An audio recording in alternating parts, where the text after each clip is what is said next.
মানুষের জন্ম কখনো তার ভবিষ্যৎ নির্ধারণ করতে পারে না। হ্যাঁ, ওর জীবনযাত্রা অবশ্যই সুখময় হতে পারে, নির্ভর করে যে ও কোন পরিবারে জন্ম নিচ্ছে, তার পরিবার পরিজন কে হন, তার মাতা পিতা কে হন, তাকে কেমন শিক্ষা দেওয়া হয়েছে, কেমন ভাবে পালন করা হচ্ছে। সে কিন্তু কুপাত্রও হতে পারে, আবার সুপাত্রও হতে পারে। কিন্তু সে চলে যাওয়ার পর এই সংসার তাকে মনে রাখবে নাকি না, আর যদি মনেও রাখে তাহলে কিভাবে মনে রাখবে সেটা নির্ভর করছে তার কর্ম এবং তার নির্বাচনের উপর। ঠিক যেমন বর্ষার এই জলের ফোঁটা যখন মেঘ থেকে ঝরে পড়ে, তখন তার এই নির্বাচন হলো গুরুত্বপূর্ণ, কারণ তার নির্বাচন তার উপর নির্ভর করছে তার ভবিষ্যৎ কেমন হবে।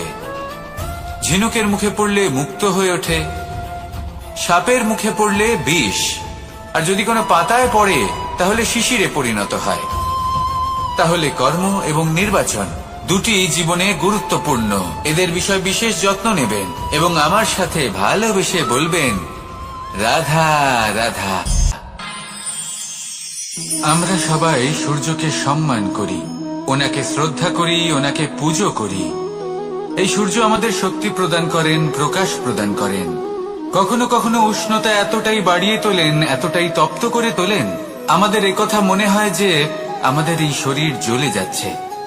তখনও আমরা বিরোধিতা করি না, তাকে কটু কথা শোনাই না, আমরা সসম্মানে তা গ্রহণ করি। কেন কেন করি? কারণ আমরা জানি যে সন্ধেবেলা যখন সূর্যাস্ত হবে তখন শুধুমাত্র অন্ধকার বাকি থাকবে।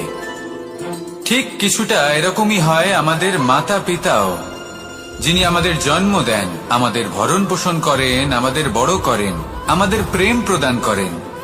কখনো কখনো তাদের মুখ থেকে কটু কথা নিঃসৃত হয়, আমাদের দুঃখ হয়, কিন্তু তখন আমাদের এটা বোঝা উচিত এগুলি নিঃসৃত হচ্ছে আমাদেরই মঙ্গলের জন্য।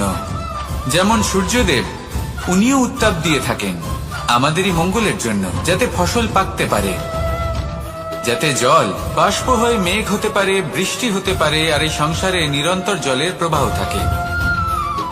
আমাদের মাতা পিতা, তাদের কঠোর আচরণ, তাদের কঠোর অনুশাসনের পেছনে লুকিয়ে থাকে ওনাদের ভালোবাসা। আমাদের তা বুঝতে হবে, সসম্মানে ওনাদের গ্রহণ করতে হবে।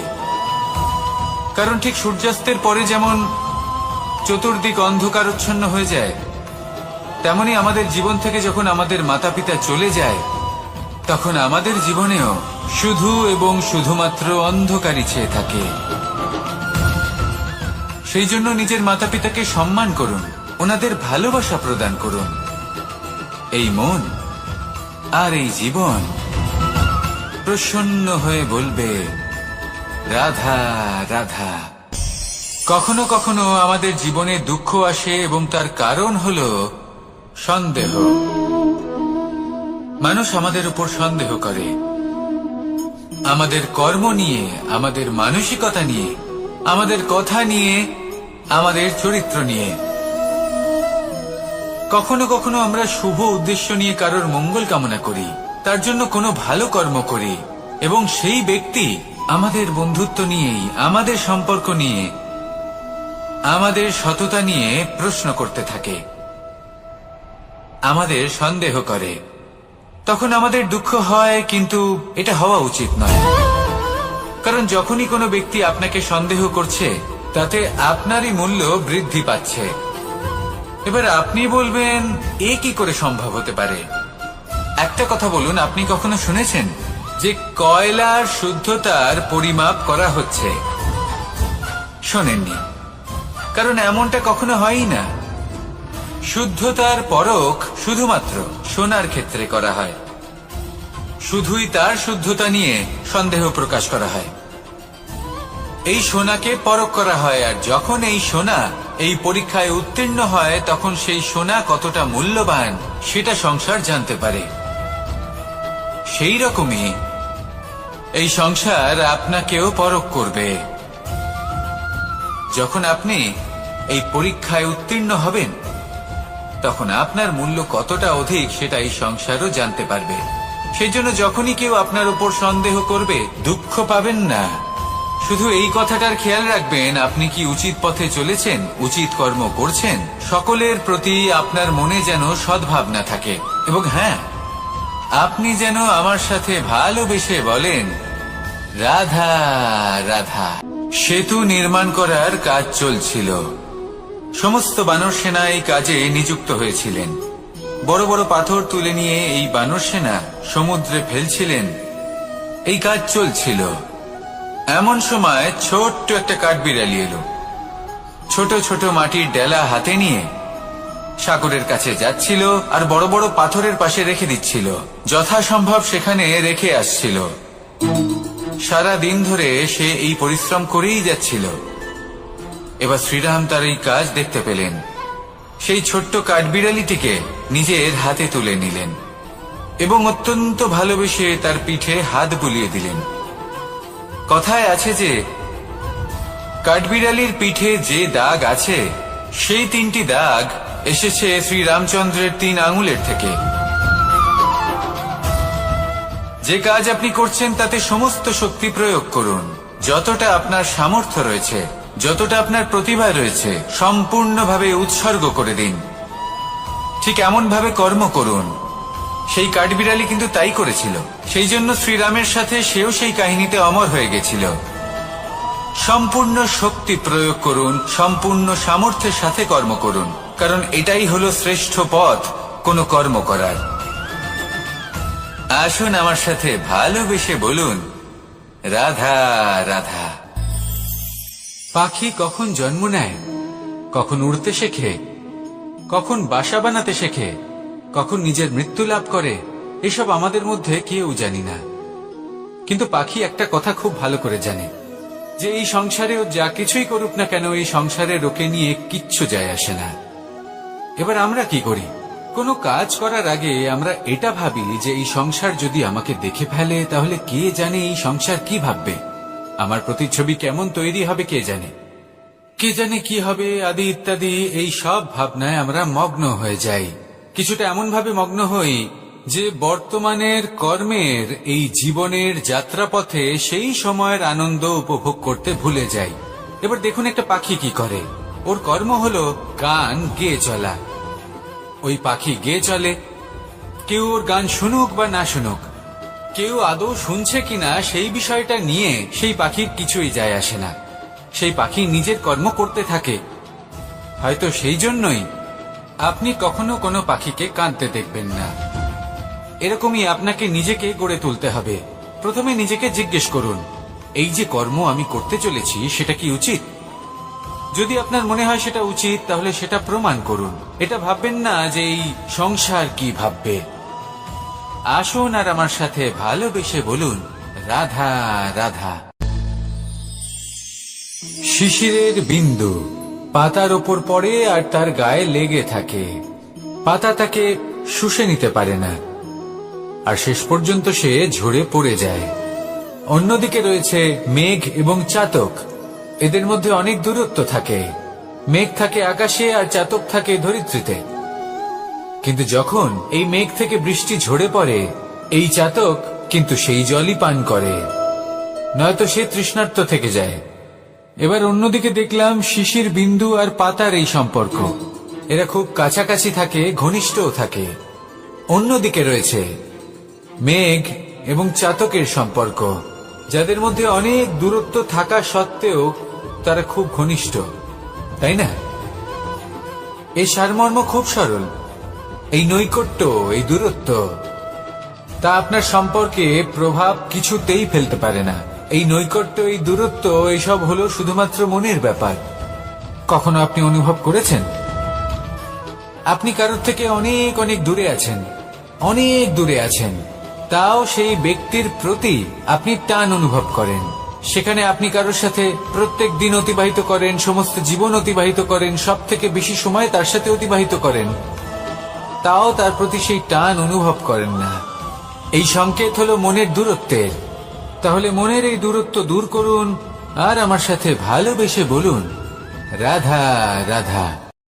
দুজন বোন জাঁতা কলে গম পেশাই করছিলেন, আর ওনাদের মধ্যে যিনি ছোট ছিলেন তিনি সময় সময় সেখান থেকে ছোট ছোট দানা তুলে খাচ্ছিলেন এবং বিষয়টা উপভোগ করছিলেন।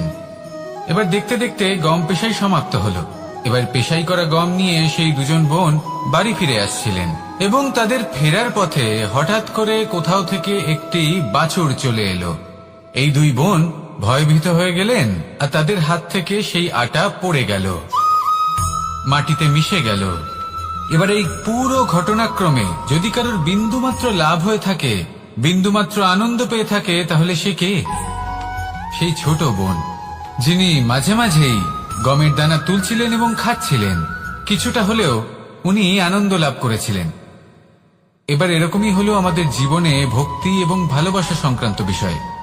মানুষ নিজের জীবনের দৈনিক কাজে এতটাই ব্যস্ত হয়ে পড়েন, প্রত্যেকদিন শুধু কাজ কাজ কাজ কাজ করতে থাকেন, আর তাতে ভক্তি এবং ভালোবাসার জন্য সময় বার করতেই পারেন না।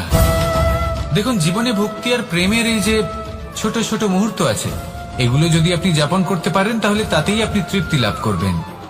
বাকি সবই আপনার ব্যর্থ বলেই মনে হবে। জীবনে যখনই আপনি কোনো কাজ করবেন, ঈশ্বরের প্রতি সমর্পিত হয়ে সেই কাজ করুন। আর যখনই সময় পাবেন, তাহলে সেই সময় নিজের আপনজনদের দিন। যাদের আপনি ভালোবাসেন তাদের প্রতি যত্নবান হন, তাদের শুভাকাঙ্ক্ষী হন। এই প্রেম আর ভক্তির ছোট ছোট মুহূর্তগুলো আপনার জীবনকে চরিতার্থ করে তুলবে। আসুন আমার সাথে ভালোবেসে বলুন, রাধা রাধা। জীবনে তিনটি বিষয় আছে, তিনটি বস্তু আছে, তারা যেন আপনাকে কখনো বশে না করে নিতে পারে। প্রথম হলো ধন। ধন যতক্ষণ আপনি ব্যবহার করতে থাকেন, যতক্ষণ তা আপনার কাজে আসছে, ততক্ষণ ঠিক আছে, এই ধন আপনার কাছে অমৃত। কিন্তু যখন এই ধন আপনাকে ব্যবহার করতে শুরু করে, বুঝে যাবেন যে আপনার পতনের সময় শুরু হয়েছে। দ্বিতীয় বিষয়, ফেলে আসা অতীত। যাই করুন, আপনি অতীত পাল্টাতে পারবেন না, আর এই সত্যিটা আপনিও জানেন।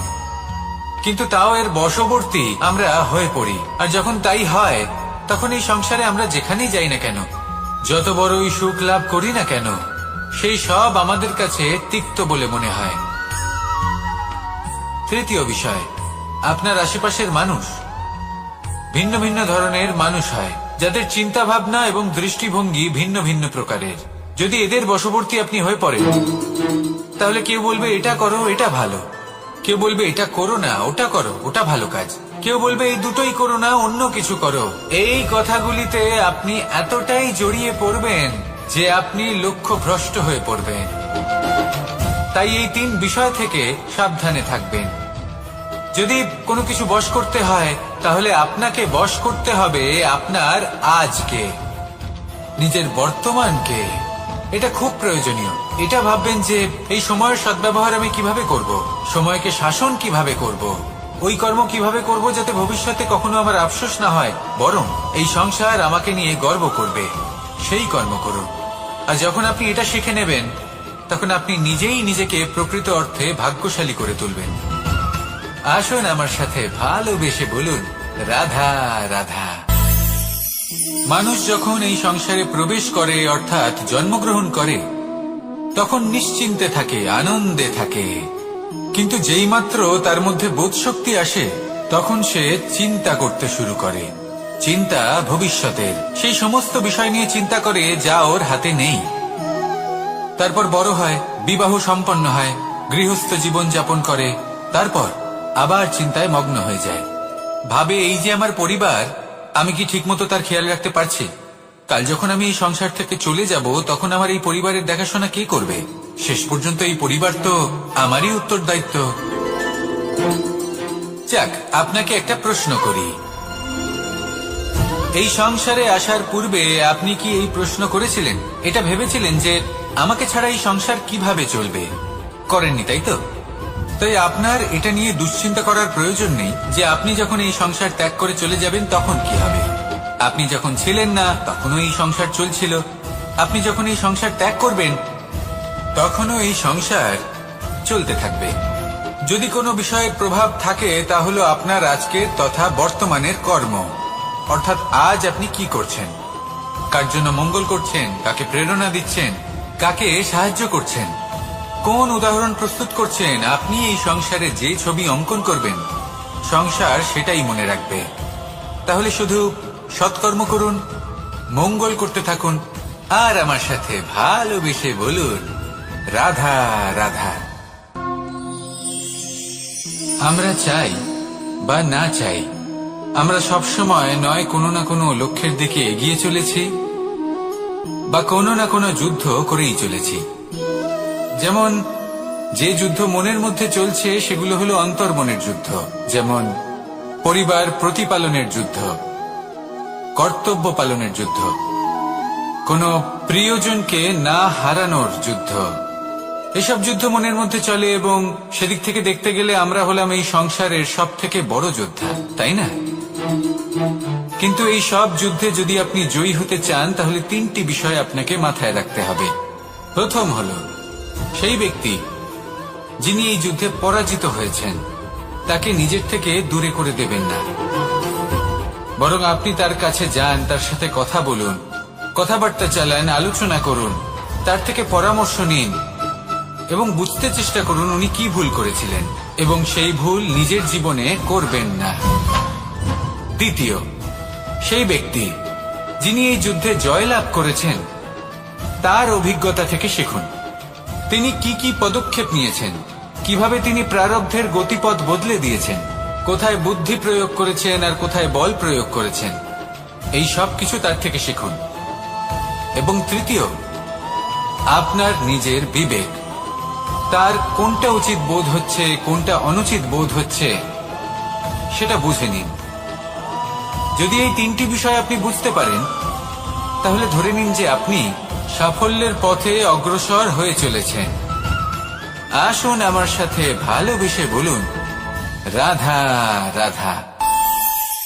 মানুষের জীবন হলো তার যাত্রা এবং প্রত্যেকের জীবনযাত্রার লক্ষ্য হলো আলাদা। এবার মনের মধ্যে এই প্রশ্ন জাগতেই পারে যে এই জীবনের লক্ষ্যটা গুরুত্বপূর্ণ নাকি যাত্রাটা, এবং এই ভাবনায় আমরা কোথাও না কোথাও সব থেকে গুরুত্বপূর্ণ বিষয় ভুলে যাই যে সব থেকে গুরুত্বপূর্ণ ব্যক্তিত্ব হলো আমাদের সাথী, আমাদের সহযাত্রী, যার সাথে আমরা এই যাত্রাপথ সুনিশ্চিত করি। এটা খুব গুরুত্বপূর্ণ। আপনি নিজেই দেখুন, মেঘ থেকে বৃষ্টি ঝরে পড়ে, তার লক্ষ্য হলো ধরিত্রী, তার যাত্রাপথ হলো সেই বায়ুমণ্ডল। কিন্তু ও কোন সাথী নির্বাচন করছে তার উপর কত কিছু নির্ভর করে। যদি সাথী হিসেবে ঝিনুককে খুঁজে পায় আর ওই ঝিনুকের ওপরে গিয়ে পড়ে তাহলে মুক্তয়ে পরিণত হয়।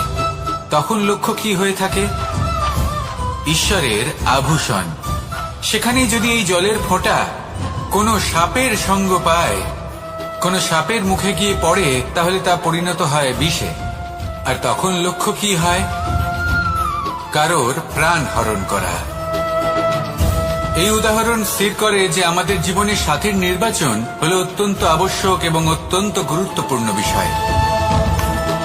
কারণ সাথীর প্রভাব শুধু যে আপনার পথে পড়বে তা নয়, আপনার লক্ষ্যের উপরও পড়বে। কখনো কখনো কেউ আপনার লক্ষ্য বদলে দেবে, কখনো উচিতভাবে, কখনো অনুচিতভাবে। সেটা আপনার নির্বাচনের উপর নির্ভর করছে।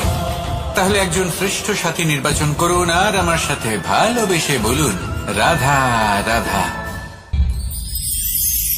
মানুষ বর্তমানে নিজের জীবন অতিবাহিত করেন, কিন্তু তার জীবনে অতীতকাল এবং ভবিষ্যৎকাল এই দুটোরই সমান গুরুত্ব রয়েছে। অতীতকাল অতিবাহিত হয়ে গেছে এবং সেটা জীবিত থাকে আমাদের স্মৃতি হিসেবে, এবং ভবিষ্যৎ হলো সেটাই যেটা আমরা শুধুমাত্র কল্পনাই করতে পারি। এবার অতীতের কিছু স্মৃতি এমন থাকে যা আমাদের কাছে আনন্দময় হয় না, তা কটু হয়, দুঃখজনক হয়, যন্ত্রণাদায়ক হয়। আমরা যা কিছুই করি তা বদলে ফেলতে পারবো না, কিন্তু ভবিষ্যৎকাল সেটা আমরা রচনা অবশ্যই করতে পারি যদি আজ আমরা শ্রেষ্ঠ কর্ম করি। যদি আজকের এই দিনটা আমরা আনন্দের সাথে অতিবাহিত করি, সুখের সাথে অতিবাহিত করি, এক একটা মুহূর্ত আমরা আনন্দ এবং ভালোবাসার সাথে অতিবাহিত করি, আপনার আজকের এই কর্ম আপনার ভবিষ্যৎ নির্ধারণ করবে। আজ আপনি যেভাবে জীবন কাটাবেন তা ভবিষ্যতে গিয়ে অতীতকালে পরিণত হবে। আর তখন আপনি এমন স্মৃতি খুঁজে পাবেন যেখানে আপনি প্রত্যেকটি মুহূর্ত প্রেম এবং আনন্দের সাথে অতিবাহিত করেছেন, এবং সেই স্মৃতি মধুর হবে। তাহলে আজ শ্রেষ্ঠ এবং উচিত কর্ম করুন। আপনি নিশ্চিত রূপে একটি উজ্জ্বল, শুদ্ধ, পবিত্র এবং আনন্দময় ভবিষ্যৎ লাভ করবেন। আসুন আমার সাথে ভালোবেসে বলুন, রাধা রাধা। প্রত্যেক মানুষ নিজের জীবনে হীরক তথা হীরে এবং দর্পণ এই দুই দেখেছেন। এই দুই হলো সাদা এবং এরা দুজনেই আলোর প্রতিফলন ঘটায় এবং এরা দুজনেই উজ্জ্বল হয়ে ওঠে। আপনি হয়তো মনে মনে ভাবছেন যে এটা কি ধরনের তুলনা করছি। একটা হীরে তো রত্ন, তার মূল্য দর্পণের থেকে অনেক গুণ বেশি। কিন্তু হীরে থাকাতে দর্পণের মূল্য কিন্তু কোনো অংশে কমে যায় না, তাই না? মানুষ যখন হীরে নিজের হাতে নেয় তখন সবার আগে কি খোঁজে? দর্পণ, যাতে তার মধ্যে দিয়ে দেখে সে বুঝতে পারে যে সেই হীরে আদৌ তার শোভাবর্ধন করছে কিনা, তাকে ভালো দেখাচ্ছে কিনা, প্রসাধনের জন্য সেটা ব্যবহার করা ঠিক হবে কিনা। অর্থাৎ হীরের উপস্থিতিতে দর্পণের গুরুত্ব কম হলো না, দর্পণের কারণে হীরের মূল্য বোঝা গেল। আমাদের জীবনেও ঠিক এরকমই ঘটে। আপনারা যদি এই সংসারে নিজের আশেপাশে দেখেন, এমন অনেক মানুষ দেখতে পাবেন যারা নিজেদের ক্ষেত্রে মহান স্থানে পৌঁছেছেন, নিপুণ এবং শ্রেষ্ঠ হয়েছেন। আর তাদের মধ্যে আপনার নিজের মনে হয় যেন আপনি হলেন দর্পণ। নিজেকে ছোট মনে করবেন না। আপনার মূল্য কম হচ্ছে না, আপনার নিজস্ব মূল্য আছে। আর যদি আপনার অস্তিত্ব না থাকে তাহলে ওনাদের অস্তিত্বের মূল্য সংসার বুঝতেই পারবে না। জীবনে সবসময় চেষ্টা করবেন যাতে আপনি আরো বেশি শ্রেষ্ঠ হয়ে উঠতে পারেন। আপনি নিজে যে স্থানে আছেন সেটাকে ছোট মনে করবেন না, তারও নিজস্ব একটা মূল্য আছে। যদি আপনি হীরে হয়ে থাকেন তাহলে অহংকার করবেন না, যদি আপনি দর্পণ হয়ে থাকেন তাহলে নিজেকে ছোট মনে করবেন না। আসুন আর আমার সাথে ভালোবেসে বলুন, রাধা রাধা। পাপ এবং পুণ্য এই দুই হলো সংসারের এমন দুই বিন্দু যাকে কেন্দ্র করে এই সংসারের চক্র ঘুরতে থাকে। আমরা যদি কোনো কর্ম বিচার করি, হয় পুণ্য নয় পাপের দৃষ্টিভঙ্গি দিয়ে, এটা হয় পুণ্য না হলে পাপ। কিন্তু এই পাপ এবং পুণ্য এই দুই নির্ভর করে প্রত্যেক মানুষের ওপর, তার চিন্তাধারা, তার পরিস্থিতির ওপর। ধরুন এমন একজন মানুষ যিনি অনেক দিন ধরে বনে পথ হারিয়েছেন, অনেক দিন হয়তো উনি কোনো খাবার খাননি। এবার এমন পরিস্থিতি চলে এসছে যে এবার যদি উনি খাবার না খান তাহলে হয়তো জীবিতই থাকবেন না। আর এমন অবস্থায় ওনার সামনে যদি কোনো প্রাণী আসে তাহলে তাকে শিকার করা, এটা কিন্তু তার কাছে পাপ নয়, এটা তো জীবিত থাকার একমাত্র উপায়। এটা তার কাছে পুণ্য সম। আর যদি আমি এমন একজন ব্যক্তির কথা বলি যিনি সরল, যিনি একটি সুখী, শান্ত, সুরক্ষিত জীবনযাপন করছেন, তার কাছে কিন্তু এটা পাপ। এইরকমই এই সংসারে ভিন্ন ভিন্ন পরিভাষা আছে পাপ এবং পুণ্যের। তার মধ্যে যদি আমি আপনাকে একটি সরল পরিভাষা দিই, সেটা হলো জীবনে যখনই কোনো কর্ম করবেন সেটা নিয়ে একটু ভেবে দেখুন যে এই যে কাজটা আমি করছি তার ফলে এই যে অন্য মানুষেরা আছেন এই সংসারে, তারা কি দুঃখ পাবেন? যদি তারা দুঃখ পান তাহলে সেটা পাপ। যদি আপনি এমন কোনো কর্ম করেন যার ফলে অন্যরা প্রসন্নতা লাভ করেন, তাদের মুখে হাসি ফুটে ওঠে, যদি তারা প্রেরিত হন, জীবনে সামনে এগোতে পারেন, তাদের বিকাশ হয়, তাহলে এটা হলো পুণ্য। তাই জীবনে সবসময় পুণ্য করতে থাকুন আর আমার সাথে ভালোবেসে বলুন, রাধা রাধা। তালা অনেক পুরনো একটা আবিষ্কার। যবে থেকে এই সংসারে বহুমূল্য বস্তু নির্মিত হয়েছে তবে থেকেই এই তালা নির্মাণ হয়েছে, তবে থেকে এর ব্যবহার করা হয়েছে, যাতে উচিত সময় এলে পরে আমরা আমাদের বহুমূল্য জিনিসগুলো সুরক্ষিত রাখতে পারি এবং সময় এলে পরে বের করে সেগুলি ব্যবহার করতে পারি। এবার একটা গুরুত্বপূর্ণ তথ্য আছে যেটা জানা অত্যন্ত গুরুত্বপূর্ণ, এবং সেটা হলো যে একটা তালা নির্মাণের পূর্বে তা খোলার যন্ত্র অর্থাৎ তার চাবিটি নির্মাণ করা হয়, এবং এটাই জীবনের খুব বড় একটা শিক্ষা প্রদান করে যায়। আমাদের জীবনে যখনই কোনো সমস্যা আসে তখন ভয়ভীত হওয়ার কোনো দরকার নেই, কারণ এই প্রকৃতি, এই ঈশ্বর এই সমস্যার সমাধান তথা এর চাবি আগে থেকেই নির্মাণ করে রেখে দিয়েছেন। শুধু দরকার হলো সেই সমস্যার ঊর্ধ্বে উঠে সেই সমাধান খুঁজে বের করা। মানুষ অনেক সময় সমস্যা দেখে ভীত হয়ে পড়েন, চিন্তিত হয়ে পড়েন, নিজের বিবেক হারিয়ে ফেলেন। আপনার শুধু এই মনকে শান্ত করা প্রয়োজন। এই শান্ত মনের সাথে এই সমস্যার নিবারণ খুঁজে নিতে হবে। তাই সমস্যা যতই তীব্র হোক না কেন, ভয় পাওয়ার কোনো প্রয়োজন নেই। পরম শান্ত মনে সমাধান খুঁজে বের করুন। আসুন আমার সাথে ভালোবেসে বলুন, রাধা রাধা। সেতু নির্মাণ করার কাজ চলছিল। সমস্ত বানর সেনা এই কাজে নিযুক্ত হয়েছিলেন। বড় বড় পাথর তুলে নিয়ে এই বানর সেনা সমুদ্রে ফেলছিলেন। এই কাজ চলছিল। এমন সময় ছোট্ট একটা কাঠবিড়ালি এলো। ছোট ছোট মাটির ডেলা হাতে নিয়ে সাগরের কাছে যাচ্ছিল আর বড় বড় পাথরের পাশে রেখে দিচ্ছিল। যথাসম্ভব সেখানে রেখে আসছিল। সারা দিন ধরে সে এই পরিশ্রম করেই যাচ্ছিল। এবার শ্রীরাম তার এই কাজ দেখতে পেলেন। সেই ছোট্ট কাঠবিড়ালিটিকে নিজের হাতে তুলে নিলেন এবং অত্যন্ত ভালোবেসে তার পিঠে হাত বুলিয়ে দিলেন। কথায় আছে যে কাঠবিড়ালির পিঠে যে দাগ আছে সেই 3টি দাগ এসেছে শ্রীরামচন্দ্রের 3 আঙুলের থেকে। যে কাজ আপনি করছেন তাতে সমস্ত শক্তি প্রয়োগ করুন। যতটা আপনার সামর্থ্য রয়েছে, যতটা আপনার প্রতিভা রয়েছে, সম্পূর্ণভাবে উৎসর্গ করে দিন। ঠিক এমন ভাবে কর্ম করুন। সেই কাঠবিড়ালি কিন্তু তাই করেছিল। সেই জন্য শ্রীরামের সাথে সেও সেই কাহিনীতে অমর হয়ে গেছিল। সম্পূর্ণ শক্তি প্রয়োগ করুন, সম্পূর্ণ সামর্থ্যের সাথে কর্ম করুন, কারণ এটাই হলো শ্রেষ্ঠ পথ কোনো কর্ম করার। আসুন আমার সাথে ভালোবেসে বলুন, রাধা রাধা। মানুষের জন্ম কখনো তার ভবিষ্যৎ নির্ধারণ করতে পারে না। হ্যাঁ, ওর জীবনযাত্রা অবশ্যই সুখময় হতে পারে। নির্ভর করে যে ও কোন পরিবারে জন্ম নিচ্ছে, তার পরিবার পরিজন কে হন, তার মাতা পিতা কে হন, তাকে কেমন শিক্ষা দেওয়া হয়েছে, কেমন ভাবে পালন করা হচ্ছে। সে কিন্তু কুপাত্রও হতে পারে, আবার সুপাত্রও হতে পারে।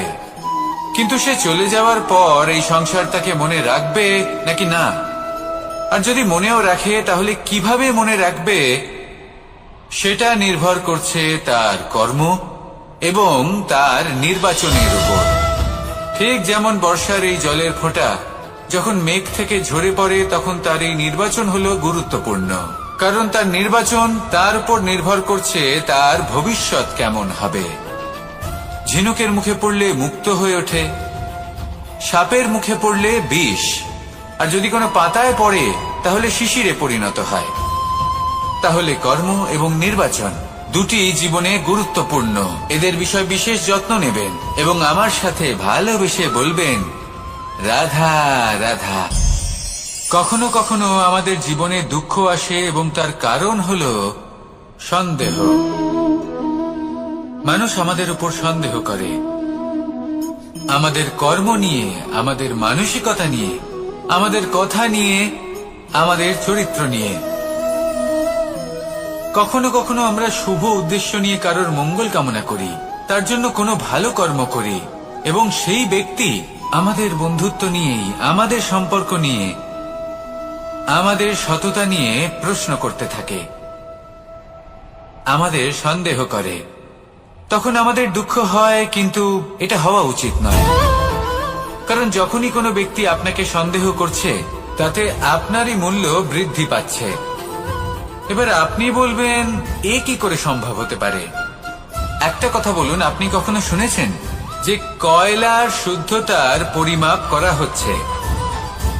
শোনেননি, কারণ এমনটা কখনো হয়ই না।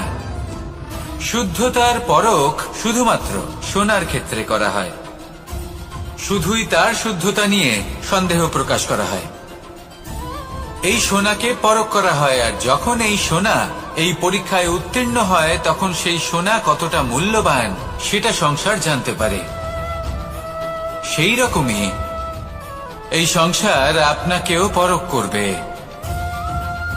যখন আপনি এই পরীক্ষায় উত্তীর্ণ হবেন, তখন আপনার মূল্য কতটা অধিক সেটা এই সংসারও জানতে পারবে। সেই জন্য যখনই কেউ আপনার উপর সন্দেহ করবে, দুঃখ পাবেন না। শুধু এই কথাটার খেয়াল রাখবেন, আপনি কি উচিত পথে চলেছেন, উচিত কর্ম করছেন। সকলের প্রতি আপনার মনে যেন সদ্ভাবনা থাকে। এবং হ্যাঁ, আপনি যেন আমার সাথে ভালোবেসে বলেন, রাধা রাধা। আমরা সবাই সূর্যকে সম্মান করি, ওনাকে শ্রদ্ধা করি, ওনাকে পুজো করি। এই সূর্য আমাদের শক্তি প্রদান করেন, প্রকাশ প্রদান করেন। কখনো কখনো উষ্ণতা এতটাই বাড়িয়ে তোলেন, এতটাই তপ্ত করে তোলেন, আমাদের একথা মনে হয় যে আমাদের এই শরীর জ্বলে যাচ্ছে। তখনও আমরা বিরোধিতা করি না, তাকে কটু কথা শোনাই না। আমরা সসম্মানে তা গ্রহণ করি। কেন কেন করি? কারণ আমরা জানি যে সন্ধেবেলা যখন সূর্যাস্ত হবে, তখন শুধুমাত্র অন্ধকার বাকি থাকবে। ঠিক কিছুটা এরকমই হয় আমাদের মাতা পিতাও, যিনি আমাদের জন্ম দেন, আমাদের ভরণ পোষণ করেন, আমাদের বড় করেন, আমাদের প্রেম প্রদান করেন। কখনো কখনো তাদের মুখ থেকে কটু কথা নিঃসৃত হয়, আমাদের দুঃখ হয়, কিন্তু তখন আমাদের এটা বোঝা উচিত এগুলি নিঃসৃত হচ্ছে আমাদেরই মঙ্গলের জন্য। যেমন সূর্যদেব, উনিও উত্তাপ দিয়ে থাকেন আমাদেরই মঙ্গলের জন্য, যাতে ফসল পাকতে পারে, যাতে জল বাষ্প হয়ে মেঘ হতে পারে, বৃষ্টি হতে পারে, আর এই সংসারে নিরন্তর জলের প্রবাহ থাকে। আমাদের মাতা পিতা, তাদের কঠোর আচরণ, তাদের কঠোর অনুশাসনের পেছনে লুকিয়ে থাকে ওনাদের ভালোবাসা। আমাদের তা বুঝতে হবে, সসম্মানে ওনাদের গ্রহণ করতে হবে। কারণ ঠিক সূর্যাস্তের পরে যেমন চতুর্দিক অন্ধকারচ্ছন্ন হয়ে যায়, তেমনি আমাদের জীবন থেকে যখন আমাদের মাতা পিতা চলে যায়, তখন আমাদের জীবনেও শুধু এবং শুধুমাত্র অন্ধকারই ছেয়ে থাকে। সেই জন্য নিজের মাতা পিতাকে সম্মান করুন, ওনাদের ভালোবাসা প্রদান করুন। এই মন আর এই জীবন প্রসন্ন হয়ে বলবে, রাধা রাধা। শিশিরের বিন্দু পাতার ওপর পড়ে আর তার গায়ে লেগে থাকে। পাতা তাকে শুষে নিতে পারে না, আর শেষ পর্যন্ত সে ঝরে পড়ে যায়। অন্যদিকে রয়েছে মেঘ এবং চাতক। এদের মধ্যে অনেক দূরত্ব থাকে। মেঘ থাকে আকাশে আর চাতক থাকে ধরিত্রীতে। কিন্তু যখন এই মেঘ থেকে বৃষ্টি ঝরে পড়ে, এই চাতক কিন্তু সেই জলই পান করে, নয়তো সে তৃষ্ণার্ত থেকে যায়। এবার অন্যদিকে দেখলাম শিশির বিন্দু আর পাতার এই সম্পর্ক। এরা খুব কাছাকাছি থাকে, ঘনিষ্ঠও থাকে। অন্যদিকে রয়েছে মেঘ এবং চাতকের সম্পর্ক, যাদের মধ্যে অনেক দূরত্ব থাকা সত্ত্বেও তারা খুব ঘনিষ্ঠ, তাই না? এই সারমর্ম খুব সরল। এই নৈকট্য, এই দূরত্ব, তা আপনার সম্পর্কে প্রভাব কিছুতেই ফেলতে পারে না। এই নৈকট্য, এই দূরত্ব, এইসব হলো শুধুমাত্র মনের ব্যাপার।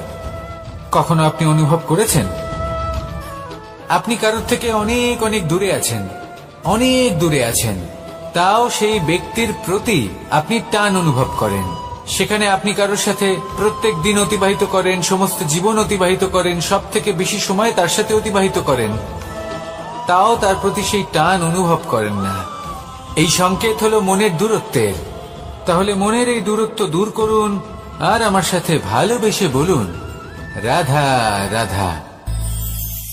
পাখি কখন জন্ম নেয়, কখন উড়তে শেখে, কখন বাসা বানাতে শেখে, কখন নিজের মৃত্যু লাভ করে, এসব আমাদের মধ্যে কেউ জানি না। কিন্তু পাখি একটা কথা খুব ভালো করে জানে, যে এই সংসারে ও যা কিছুই করুক না কেন, এই সংসারের ওকে নিয়ে কিচ্ছু যায় আসে না। এবার আমরা কি করি? কোনো কাজ করার আগে আমরা এটা ভাবি যে এই সংসার যদি আমাকে দেখে ফেলে, তাহলে কে জানে এই সংসার কি ভাববে, আমার প্রতিচ্ছবি কেমন তৈরি হবে কে জানে, কে জানে কি হবে, আদি ইত্যাদি। এই সব ভাবনায় আমরা মগ্ন হয়ে যাই। কিছুটা এমন ভাবে মগ্ন হই যে বর্তমানের কর্মের এই জীবনের যাত্রাপথে সেই সময়ের আনন্দ উপভোগ করতে ভুলে যাই। এবার দেখুন একটা পাখি কি করে। ওর কর্ম হলো গান গেয়ে চলা। ওই পাখি গেয়ে চলে। কেউ ওর গান শুনুক বা না শুনুক, কেউ আদৌ শুনছে কিনা সেই বিষয়টা নিয়ে সেই পাখির কিছুই যায় আসে না। সেই পাখি নিজের কর্ম করতে থাকে। হয়তো সেই জন্যই আপনি কখনো কোনো পাখিকে কাঁদতে দেখবেন না। এরকমই আপনাকে নিজেকে গড়ে তুলতে হবে। প্রথমে নিজেকে জিজ্ঞেস করুন, এই যে কর্ম আমি করতে চলেছি সেটা কি উচিত? যদি আপনার মনে হয় সেটা উচিত, তাহলে সেটা প্রমাণ করুন। এটা ভাববেন না যে এই সংসার কি ভাববে। আসুন আর আমার সাথে ভালোবেসে বলুন, রাধা রাধা। দুজন বোন জাঁতাকলে গম পেশাই করছিলেন, আর ওনাদের মধ্যে যিনি ছোট ছিলেন তিনি সময় সময় সেখান থেকে ছোট ছোট দানা তুলে খাচ্ছিলেন এবং বিষয়টা উপভোগ করছিলেন। এবার দেখতে দেখতে গম পেশাই সমাপ্ত হলো। এবার পেশাই করা গম নিয়ে সেই দুজন বোন বাড়ি ফিরে আসছিলেন, এবং তাদের ফেরার পথে হঠাৎ করে কোথাও থেকে একটি বাছুর চলে এলো। এই দুই বোন ভয়ভীত হয়ে গেলেন, আর তাদের হাত থেকে সেই আটা পড়ে গেল, মাটিতে মিশে গেল। এবার এই পুরো ঘটনাক্রমে যদি কারোর বিন্দুমাত্র লাভ হয়ে থাকে, বিন্দুমাত্র আনন্দ পেয়ে থাকে, তাহলে সে কে? সেই ছোট বোন, যিনি মাঝে মাঝেই গমের দানা তুলছিলেন এবং খাচ্ছিলেন। কিছুটা হলেও উনি আনন্দ লাভ করেছিলেন। এবার এরকমই হলো আমাদের জীবনে ভক্তি এবং ভালোবাসা সংক্রান্ত বিষয়। মানুষ নিজের জীবনের দৈনিক কাজে এতটাই ব্যস্ত হয়ে পড়েন, প্রত্যেকদিন শুধু কাজ কাজ কাজ কাজ করতে থাকেন, আর তাতে ভক্তি এবং ভালোবাসার জন্য সময় বার করতেই পারেন না। দেখুন, জীবনে ভক্তি আর প্রেমের এই যে ছোট ছোট মুহূর্ত আছে, এগুলো যদি আপনি যাপন করতে পারেন তাহলে তাতেই আপনি তৃপ্তি লাভ করবেন। বাকি সবই আপনার ব্যর্থ বলেই মনে হবে। জীবনে যখনই আপনি কোনো কাজ করবেন, ঈশ্বরের প্রতি সমর্পিত হয়ে সেই কাজ করুন। আর যখনই সময় পাবেন, তাহলে সেই সময় নিজের আপনজনদের দিন। যাদের আপনি ভালোবাসেন তাদের প্রতি যত্নবান হন, তাদের শুভাকাঙ্ক্ষী হন। এই প্রেম আর ভক্তির ছোট ছোট মুহূর্তগুলো আপনার জীবনকে চরিতার্থ করে তুলবে। আসুন আমার সাথে ভালোবেসে বলুন, রাধা রাধা। জীবনে তিনটি বিষয় আছে, তিনটি বস্তু আছে, তারা যেন আপনাকে কখনো বশে না করে নিতে পারে। প্রথম হলো ধন। ধন যতক্ষণ আপনি ব্যবহার করতে থাকেন, যতক্ষণ তা আপনার কাজে আসছে, ততক্ষণ ঠিক আছে, এই ধন আপনার কাছে অমৃত। কিন্তু যখন এই ধন আপনাকে ব্যবহার করতে শুরু করে, বুঝে যাবেন যে আপনার পতনের সময় শুরু হয়েছে। দ্বিতীয় বিষয়, ফেলে আসা অতীত। যাই করুন, আপনি অতীত পাল্টাতে পারবেন না, আর এই সত্যিটা আপনিও জানেন। কিন্তু তাও এর বশবর্তী আমরা হয়ে পড়ি, আর যখন তাই হয়, তখন এই সংসারে আমরা যেখানেই যাই না কেন, যত বড়ই সুখ লাভ করি না কেন, সেই সব আমাদের কাছে তিক্ত বলে মনে হয়। তৃতীয় বিষয়, আপনার আশেপাশের মানুষ ভিন্ন ভিন্ন ধরনের মানুষ হয়, যাদের চিন্তা ভাবনা এবং দৃষ্টিভঙ্গি ভিন্ন ভিন্ন প্রকারের। যদি এদের বশবর্তী আপনি হয়ে পড়েন, তাহলে কেউ বলবে এটা করো, এটা ভালো। কেউ বলবে এটা করো না, ওটা করো, ওটা ভালো কাজ। কেউ বলবে এই দুটোই করো না, অন্য কিছু করো। এই কথাগুলিতে আপনি এতটাই জড়িয়ে পড়বেন যে আপনি লক্ষ্যভ্রষ্ট হয়ে পড়বেন। তাই এই তিন বিষয় থেকে সাবধানে থাকবেন। যদি কোনো কিছু বশ করতে হয়, তাহলে আপনাকে বশ করতে হবে আপনার আজকে, নিজের বর্তমানকে। এটা খুব প্রয়োজনীয়। এটা ভাববেন যে এই সময়ের সদ্ব্যবহার আমি কিভাবে করব, সময়কে শাসন কিভাবে করব, ওই কর্ম কিভাবে করব যাতে ভবিষ্যতে কখনো আমার আফসোস না হয়, বরং এই সংসার আমাকে নিয়ে গর্ব করবে, সেই কর্ম করুন। আর যখন আপনি এটা শিখে নেবেন, তখন আপনি নিজেই নিজেকে প্রকৃত অর্থে ভাগ্যশালী করে তুলবেন।